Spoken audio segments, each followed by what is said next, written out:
Alrighty, time for another edition of Science Sunday. Of course, joined by the one and only Aoife Ryle at the Connecticut Science Center. It's good to see you. Likewise, and it's good to be back inside the Science Center because you guys are back open again. Yes, we're very excited to be back open again. And we should point out that if folks want to visit, the hours have been altered a little bit. You're now 9 to 5. Yeah, we wanted to stretch it out a little bit to let people space out as much as possible so they're not on top of each other. All right, and for this segment, of course, we're wearing our masks, we're keeping our distance, and with that being said, let's get right to it. Yeah, All so right.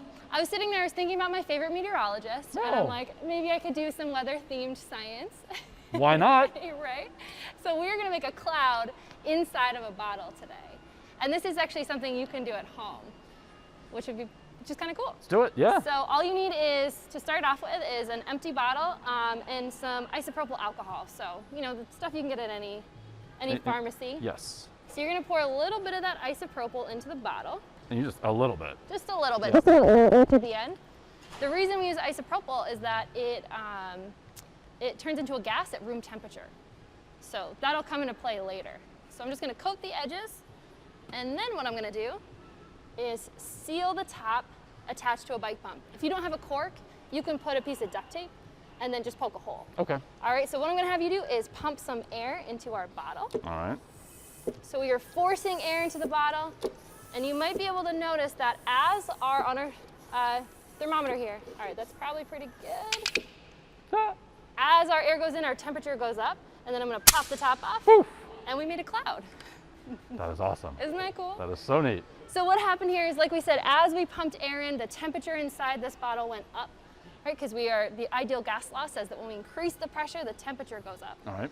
And when I popped the top off, all of a sudden that pressure went down, which means the temperature does the opposite. Right. Temperature goes down. And since the temperature went down, all of that gaseous isopropyl now is turning back into a liquid, All right. condensing, and forming these little droplets that can float in the air. Incredible. Kind of like what happens with a cloud, right? There you go. Yeah. Gets cold, then it can condense, and we can see Look at that. that laser through there. Can see all of those little droplets in the air are letting us see that laser light. How cool. Isn't that cool? All right. So, and if you don't have a bike pump, we use this too. This is just one of those soda keepers that you can use to pump air back into your soda to keep it carbonated. So if you have one of these, that works too. Excellent. Cool, So right? fun stuff you can do at home. Yeah. All right, and speaking of, maybe if you spend a lot of time at home and you want to leave, again, you can come back to the Science Center. Yes, yeah, like you said before, we're open 9 to 5. You do have to grab your ticket online before, but we have Maya. We were able to get an extension for Maya. So if you haven't checked out Maya, definitely come see it. It's an incredible exhibit. It's in the traveling exhibit space, and it's included with general admission. Yes. Awesome.